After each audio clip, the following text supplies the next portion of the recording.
You have power over your mind, not outside events. Realize this, and you will find strength. Marcus Aurelius wrote those words centuries ago, yet they cut through time like a sword through armor. Because even now, in your life, in this very moment, the same enemy prowls, not an army at your gates, not a tyrant with soldiers, but a parasite that feeds on your mind, the need for external validation. Think of the last time you reached for your phone and felt your chest tighten when the message you expected never came. A friend ignored you, a colleague brushed past you, society mocked you. That sting, that burn, that's not just disappointment. That's the chain tightening around your neck, the invisible leash pulled by the opinions of others, and the moment you cared too much, you handed them the throne of your mind. History shows this truth mercilessly. Whole kingdoms have been lost, not because of armies, but because rulers cared too much about perception. Nero obsessed over his image as a performer while Rome burned. Leaders distracted by gossip, by whispers, by what the masses thought of them, became prisoners to attention. When you care about everything, you are at the mercy of everyone. The crowd becomes your master, and you become their obedient servant. Machiavelli warned of this when he wrote that a ruler must learn to appear merciful, faithful, humane, and religious, yet not actually be bound by those appearances. Why? Because to care about maintaining the affection of all is to chain yourself to impossible demands. The prince who bends to every whisper is not a ruler. He ruled. Even now, in your daily life, the tyrants have evolved. They don't wear crowns, they wear corporate logos. They sit behind algorithms. Their weapon is not the sword, but your attention. They pull you into endless games. The news cycle designed to outrage you, the social media feed designed to hook you, the marketing ad designed to make you feel incomplete. If you care about every move they make, you have already surrendered. Their victory is not in convincing you, it is in distracting you. This is the first betrayal, and it begins with your own heart. The betrayal of caring for the wrong battles, the betrayal of pouring your strength into the opinions of those who will never march beside you in war, never bleed for you, never build your empire. But there is a weapon, sharp and merciless, forged in fire that most men fear to touch: indifference. The art of not caring. It is not apathy, not weakness, not a dull retreat from life. No, it is the blade that severs the chains of manipulation. It is the predator's calm before the strike. It is the king's silence before war. The moment you master indifference, the parasite starves, the chains crack, the throne is reclaimed. You no longer bend for the world bends around you. Repeat this and carve it into your mind. I do not beg for crowns, I wear my own. It is not titles that honor men, but men that honor titles. Machiavelli's words remind you that no crown, no robe, no seat of power has meaning unless the man himself commands his mind first. The true throne is not built of marble or gold. It rests inside your skull, and like any kingdom, it is always under siege. Picture your thoughts as soldiers. Each idea, each emotion, each flicker of attention marches under a banner. Some are disciplined legions of focus and clarity. Others are deserters, traitors, spies sent by the enemy, fear, jealousy, envy, and gossip. If you let these infiltrators lead your ranks, you don't rule your mind. They do. Imagine a king who arms his enemies, who lets them roam the castle unchecked. That king has already fallen before the first arrow strikes the wall. Marcus Aurelius understood this truth when he wrote his Meditations while leading Rome through war and plague. He could command armies, control laws, and govern millions, but he knew his first duty was ruling himself. He wrote, "You have power over your mind, not outside events. That wasn't poetry. That was survival. Because even as the world burned, he remained emperor within. Napoleon, too, carried this discipline. He trained himself to sleep only a few hours, to eat simply, to ignore distractions. Why? Because the throne inside his head mattered more than the one in Versailles or Vienna. He ruled his mind as ruthlessly as he ruled the battlefield. But what about you?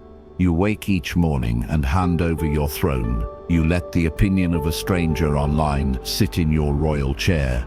You let the memory of a failure whisper from the crown. You let jealousy crawl into the throne room and dictate your actions. Every time you care about what does not matter, you surrender sovereignty.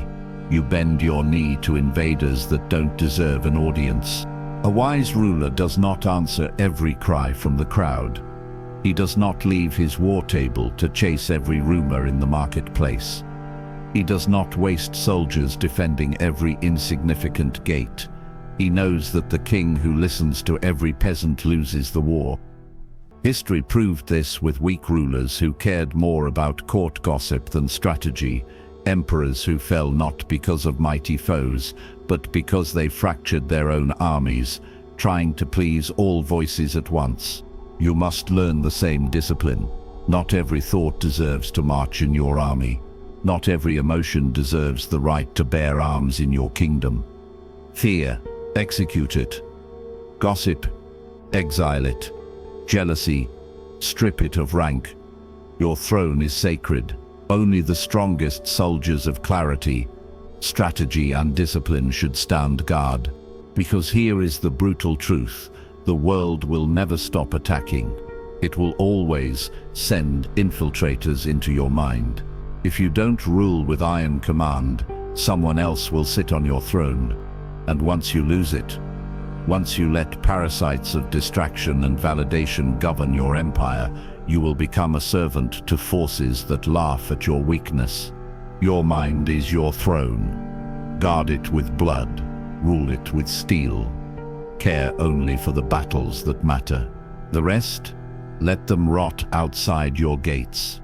Repeat this and let it burn into your soul. I rule my mind. My throne is mine. It is not titles that honor men, but men that honor titles. Machiavelli's words remind you that no crown, no robe, no seat of power has meaning unless the man himself commands his mind first. The true throne is not built of marble or gold. It rests inside your skull, and like any kingdom, it is always under siege. Picture your thoughts as soldiers. Each idea, each emotion, each flicker of attention marches under a banner. Some are disciplined legions of focus and clarity. Others are deserters, traitors, spies sent by the enemy, fear, jealousy, envy, and gossip. If you let these infiltrators lead your ranks, you don't rule your mind. They do. Imagine a king who arms his enemies, who lets them roam the castle unchecked. That king has already fallen before the first arrow strikes the wall. Marcus Aurelius understood this truth when he wrote his Meditations while leading Rome through war and plague. He could command armies, control laws, and govern millions, but he knew his first duty was ruling himself. He wrote, "You have power over your mind, not outside events." That wasn't poetry, that was survival. Because even as the world burned, he remained emperor within. Napoleon too carried this discipline.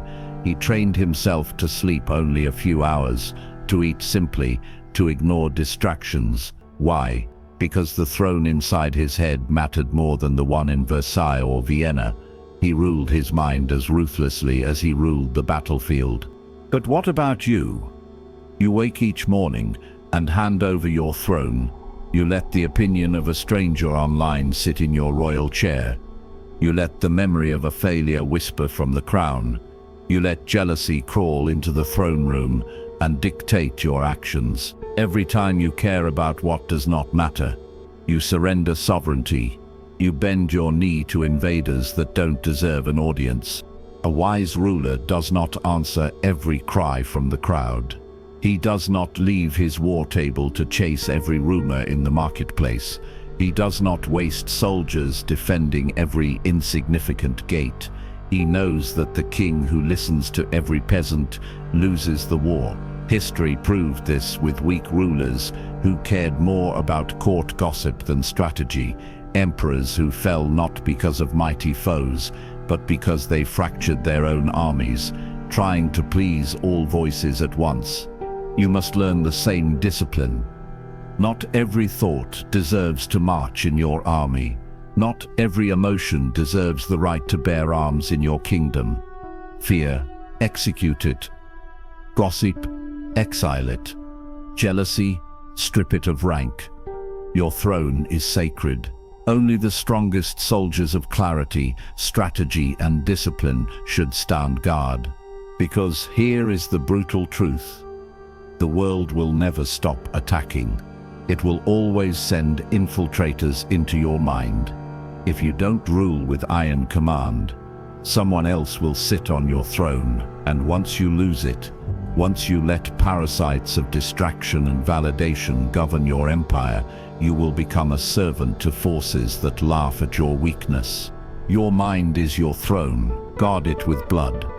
Rule it with steel. Care only for the battles that matter. The rest, let them rot outside your gates. Repeat this and let it burn into your soul. I rule my mind. My throne is mine.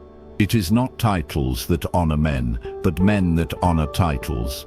Machiavelli's words remind you that no crown, no robe, no seat of power has meaning unless the man himself commands his mind first. The true throne is not built of marble or gold. It rests inside your skull, and like any kingdom, it is always under siege. Picture your thoughts as soldiers. Each idea, each emotion, each flicker of attention marches under a banner. Some are disciplined legions of focus and clarity. Others are deserters, traitors, spies sent by the enemy, fear, jealousy, envy, and gossip. If you let these infiltrators lead your ranks, you don't rule your mind. They do. Imagine a king who arms his enemies, who lets them roam the castle unchecked. That king has already fallen before the first arrow strikes the wall. Marcus Aurelius understood this truth when he wrote his Meditations while leading Rome through war and plague.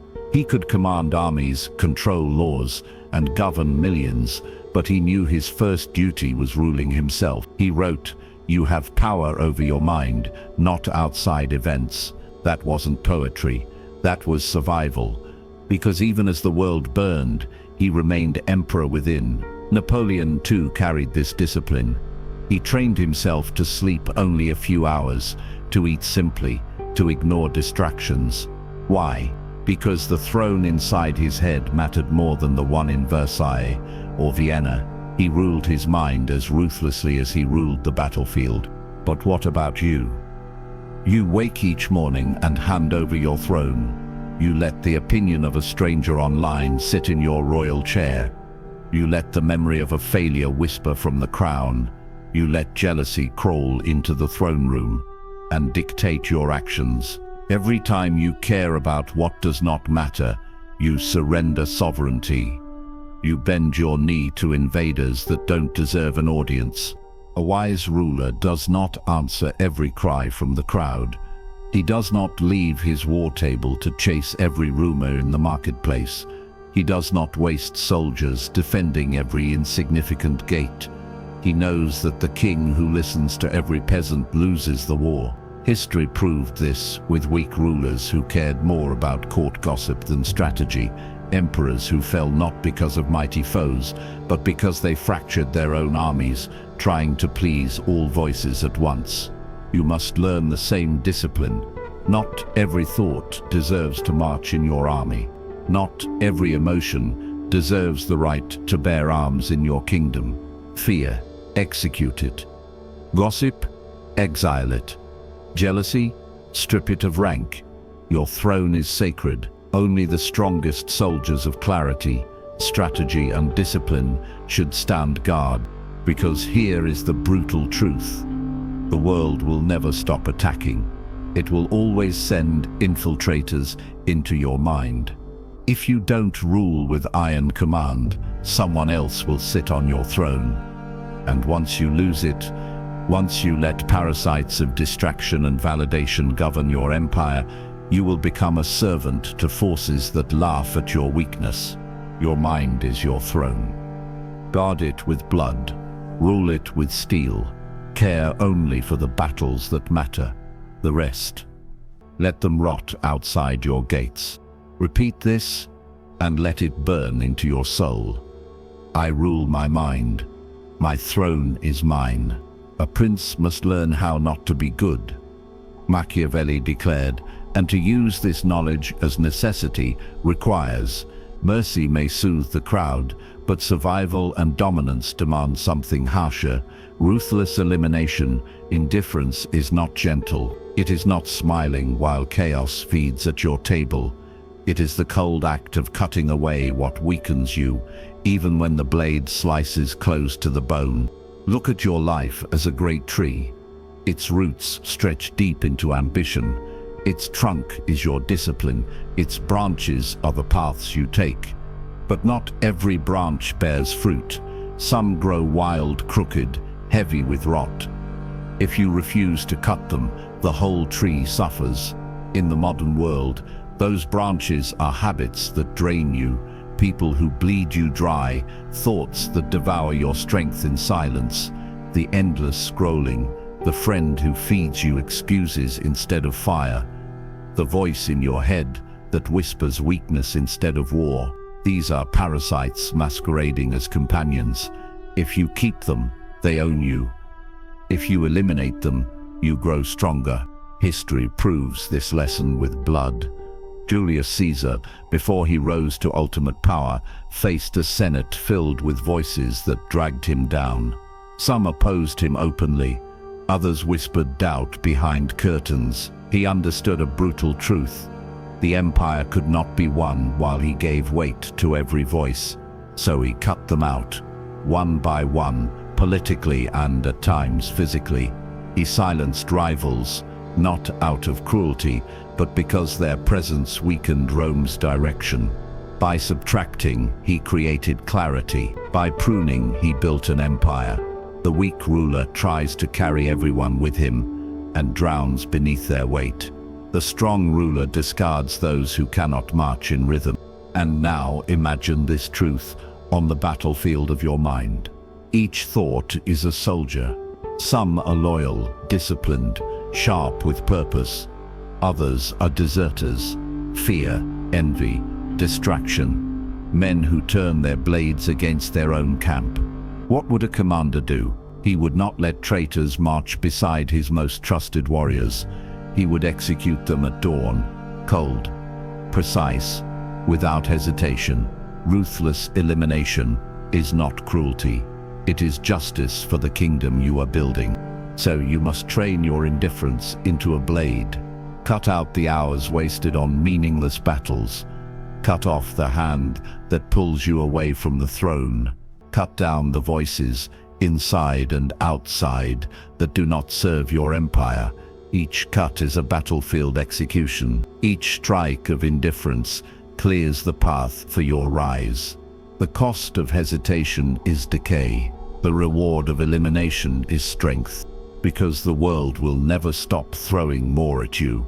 More noise, more temptations, more parasites disguised as allies. If you do not develop the courage to cut, you will drown in excess.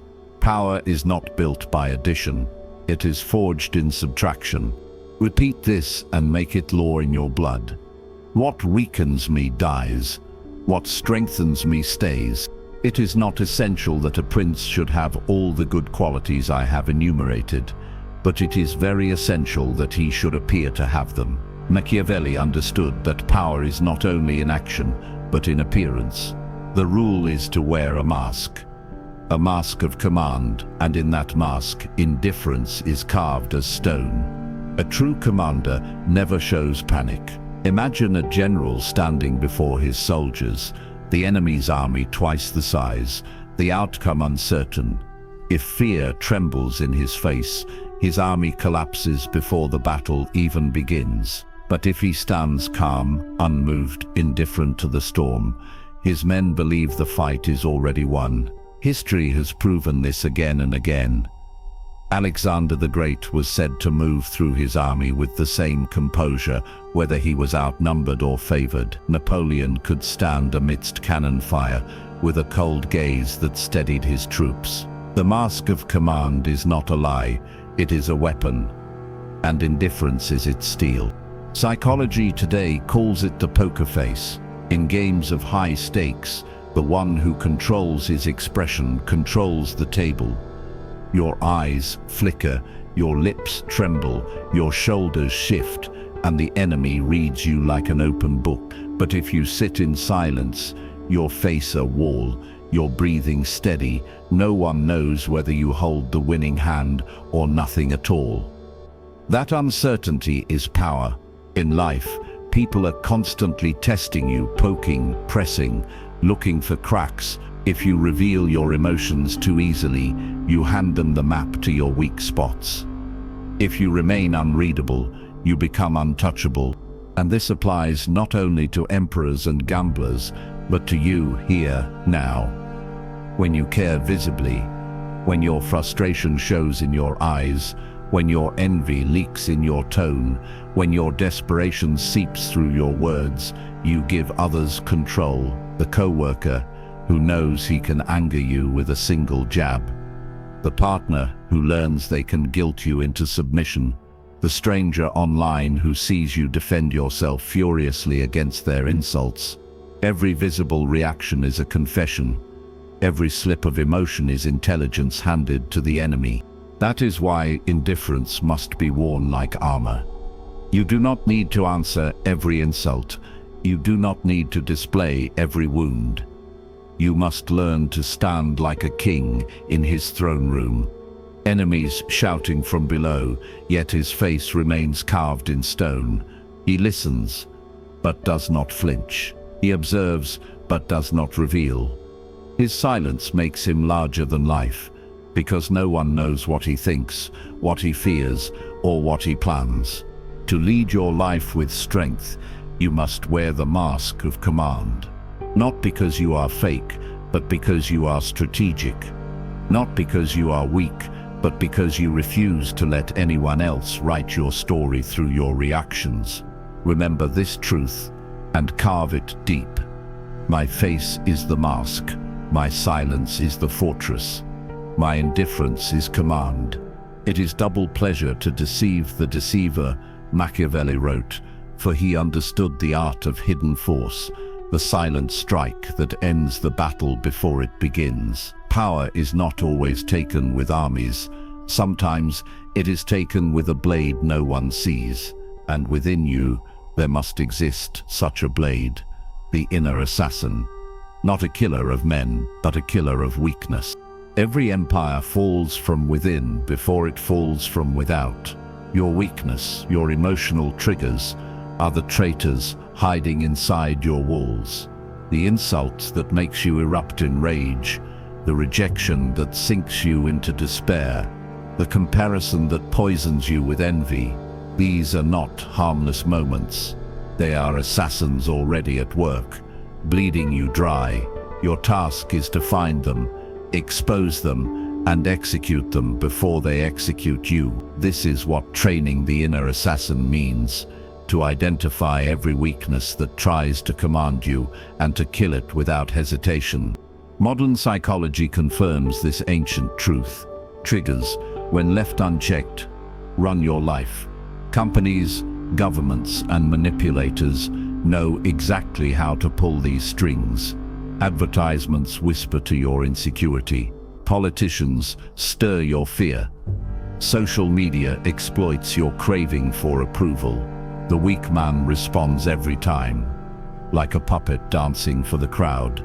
The strong man sees the strings, cuts them, and moves with his own will. The assassin inside you must slit the throat of every trigger that claims ownership of your emotions.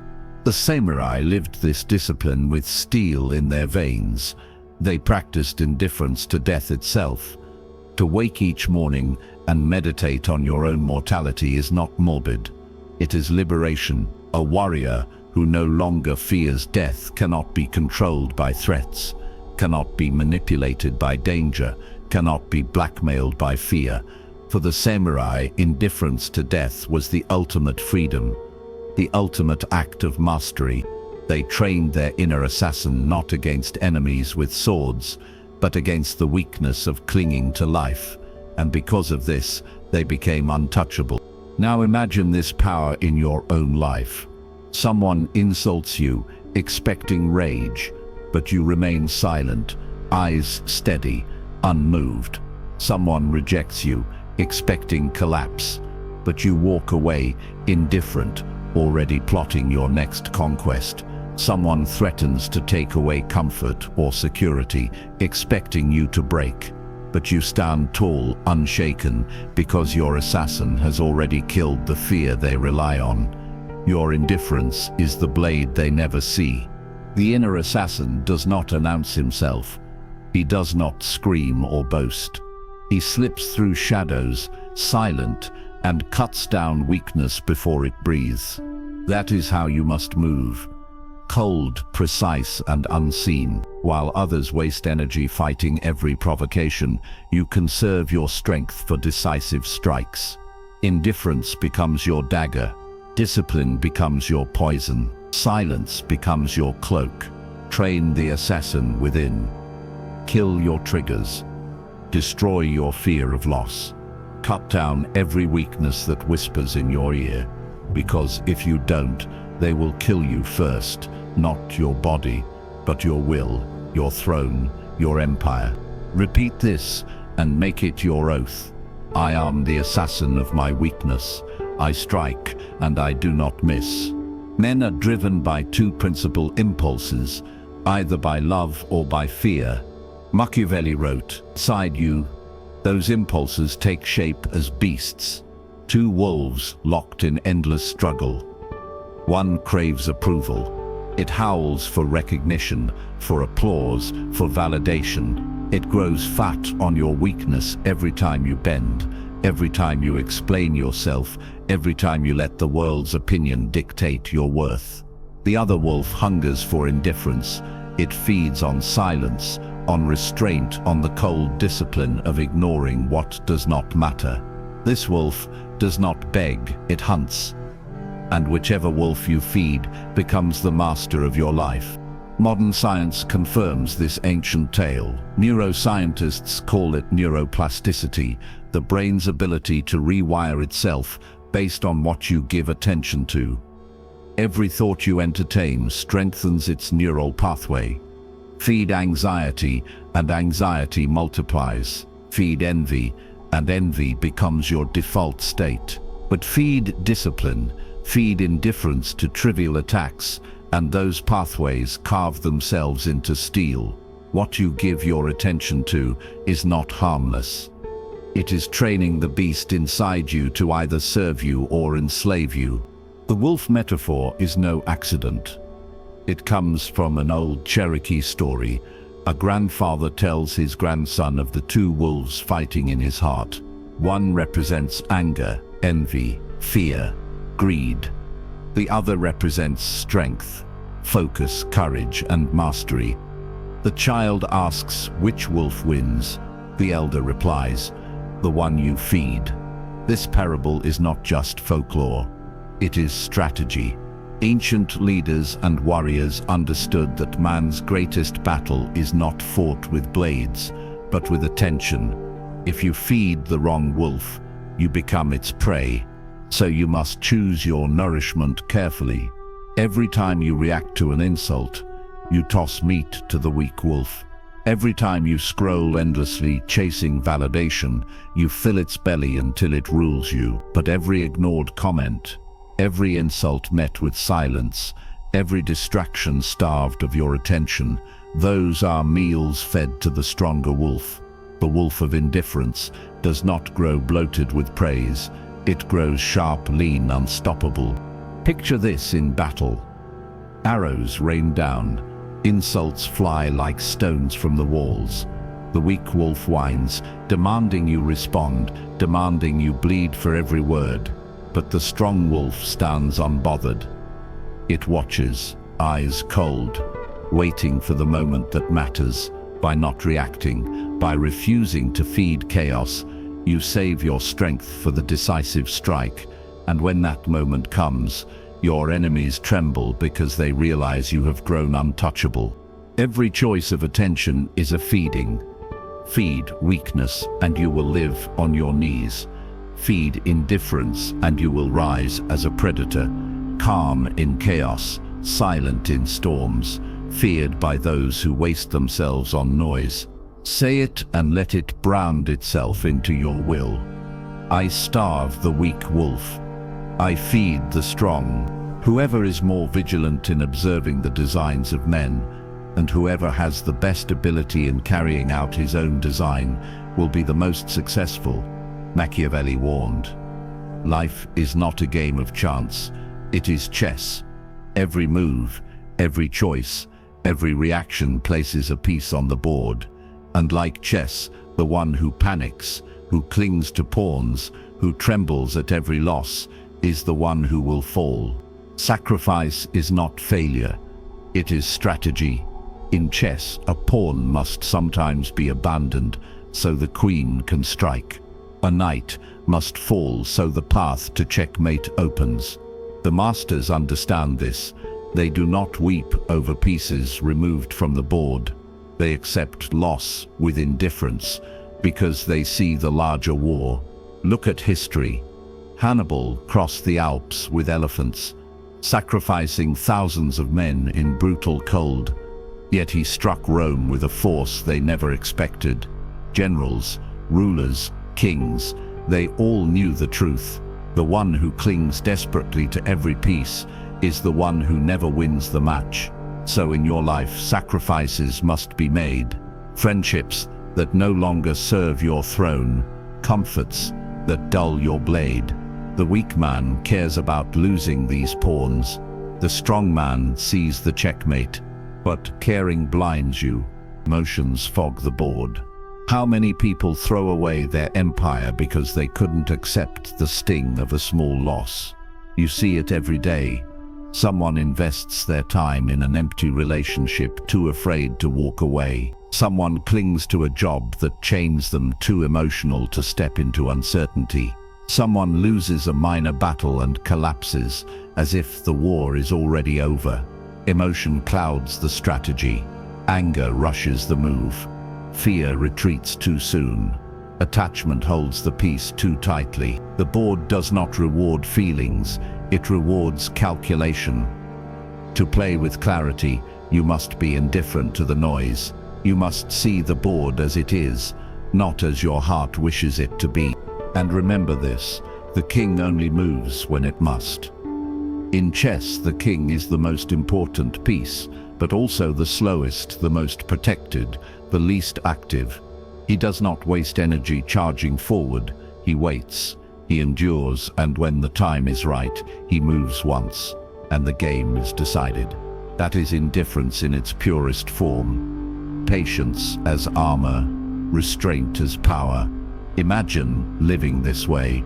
Instead of rushing at every provocation, you stand like a king, silent, immovable, forcing the world to reveal itself before you act. Life is a chessboard, and you are both king and player. Sacrifice what must be sacrificed. Be indifferent to the noise of lost pieces. See the board clearly, without emotion's fog. Move only when it matters. Repeat this as your law. I do not cling to pawns. I play for checkmate. It is much safer to be feared than loved, Machiavelli declared. And fear is not born from chance. It is forged. Steel does not appear ready for battle. It must be hammered, folded, tested in fire until it becomes unbreakable. The same is true of your will. Indifference is not a gift handed to you. It is a ritual, a daily forging. Every day you either harden your will with discipline or you soften it with comfort until you are nothing but dust in the hands of the world. The Spartans understood this truth with brutal clarity. From childhood, boys were stripped from their homes and thrown into the agoge, a training system that valued suffering as education. They were starving to learn resourcefulness, beaten to learn endurance, forced into silence to learn control. Their entire existence was ritualized hardship, designed to carve away weakness until only steel remained. Pain was not an obstacle, it was the classroom. Indifference to hunger, to weather, to fear was not theory, it was survival. This is why 300 men could stand against thousands at Thermopylae, because ritual had already killed their fear long before the Persians arrived. Now look at our modern world. You live surrounded by comfort, noise, distraction, endless indulgence, all designed to soften you, to strip your will until you bend easily. The phone on your nightstand, the constant drip of notifications, the endless entertainment, the sugar, the comfort, the scroll. These are not harmless conveniences, they are chains. And the only way to break them is through ritual. Digital fasting, the act of stepping away from the constant feed, silence, guarding space where your mind sharpens instead of scatters, strategic withdrawal, pulling yourself from the endless battlefield of attention so you can plan your next strike. These modern rituals are no different from the training grounds of the Spartans. They are deliberate constraints that harden your will when the world wants to soften it. And here is the most brutal truth. Fire does not care who fears it. It burns the same, merciless, unstoppable. You must become that fire. Indifference, when hammered daily, makes you untouchable. The insults bounce off, the noise burns away, the losses cannot shake you, because you are no longer reacting, you are blazing, devouring, unstoppable. Weak men tremble in fire. The disciplined man walks through it and becomes fire itself. Your rituals are the hammer, your indifference is the steel, and every day you either forge or you decay. Repeat this and let it sear into you. I do not bend in fire. I am the fire. The first method for estimating the intelligence of a ruler is to look at the men he has around him. Machiavelli wrote, but what he left unsaid was this: the ruler who is ruled by emotion cannot even choose his men wisely. He is a puppet, strings pulled not by enemies on the outside, but by weaknesses on the inside. To become untouchable, you must sever those strings. You must become the apex predator, not because you win every fight, but because no strike can pierce you. Emotional detachment is your armor. Think of how manipulation works. It is never through direct force. It is through your feelings. Advertisers prey on your insecurity. Politicians prey on your fear. Enemies prey on your anger. They cannot reach your body until they reach your emotions. If you react, you are already conquered. But when you detach, when you see their words as arrows bouncing off steel, you become immune. You walk through insults, through lies, through traps untouched, because none of it finds a target inside you. The Stoics mastered this art of indifference. Epictetus, born a slave, lived with chains on his body, yet he was untouchable. His master could beat him, imprison him, strip him of freedom, but never of control over his mind. He declared, "You may fetter my leg, but not even Zeus has power over my will." Seneca, advisor to emperors, stood in the storm of politics, where one word could mean death. Yet he remained calm, practicing detachment from wealth, status, even life itself. When ordered to take his own life, he did so with composure, untouchable to the very end. Their indifference was not weakness, it was invincibility. Now imagine this as a king on his throne. Arrows rain from every direction. Insults, betrayals, losses, failures. They come fast. They come sharp. But what if none of them mattered? What if your throne was built so high, so fortified, that the arrows turned to dust before they reached you? The crowd would rage, the enemies would scream, but they would tremble because you could not be moved. That is what it means to be untouchable. In the modern world, most people live pierced by every arrow. A stranger's comment online ruins their day. A rejection destroys their confidence. A minor failure breaks their spirit. But if you are to rise, you must be different. You must train indifference until arrows no longer matter, not because you hide from the world, but because you are unshaken by it. To be untouchable is to be feared, to be respected, to be free. Not because you fight every battle, but because no one can wound you. Repeat this until it burns into you. I do not break. I do not bleed. I am untouchable. It is better to conquer yourself than to win 1,000 battles, Machiavelli warned in spirit, echoing the truth every ruler discovers. Mastery of the outer world is nothing without mastery of the inner throne, and now all the principles converge. The morning battlefield, the mask of command, the inner assassin, the ritual fire, the wolves within. All of them are stepping stones to one transformation. The final form, the invincible emperor of silence. Picture him. He does not shout. He does not explain. He does not beg. He sits upon his throne, a fortress carved from stone and iron, and the world hurls itself against him. Insults crash like waves. Betrayal cuts like daggers. Loss strikes like catapults. And yet he does not fall. The weak collapse under these storms, because they never built walls. But the indifferent man has fortified himself. His silence is not emptiness. It is a fortress. Enemies break themselves upon his walls until only he remains. Indifference is not cold detachment. It is precision.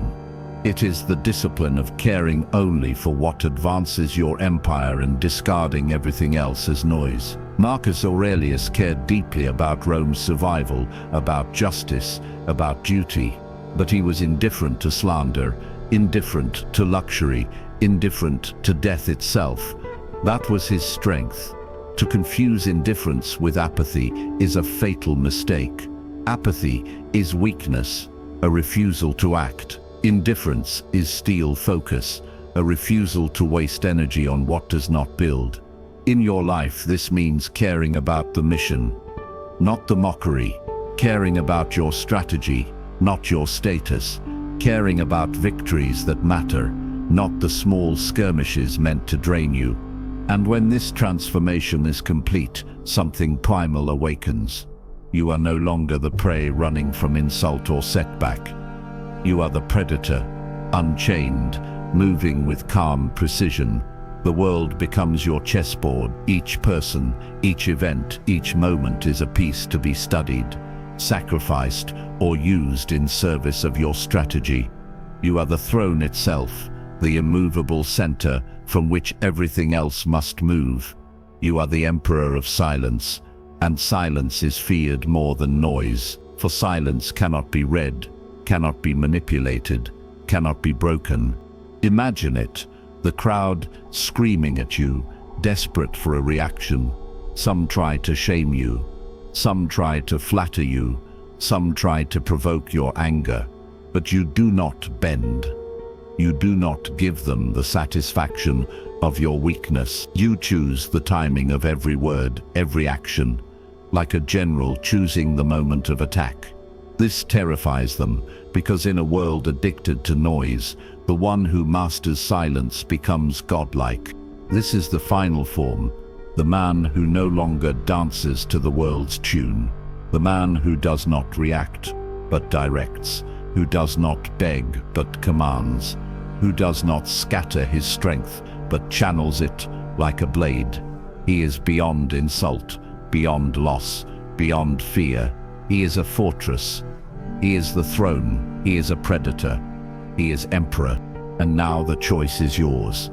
To remain among the masses, bleeding from every arrow, crying at every insult, collapsing at every loss, or to ascend into silence, to forge yourself into the untouchable ruler of your own mind and destiny.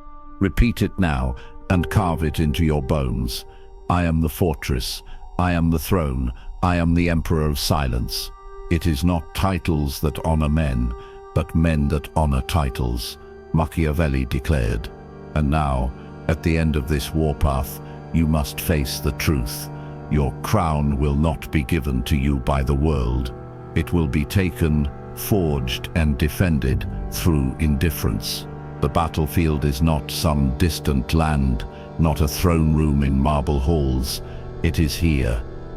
Every morning when you rise, every hour you fight distraction, every night you decide whether you bow to weakness or remain unshaken. Daily life is war, and in that war the weapon that wins is indifference. Think of your smallest choices. Every time you ignore an insult, you sharpen your blade.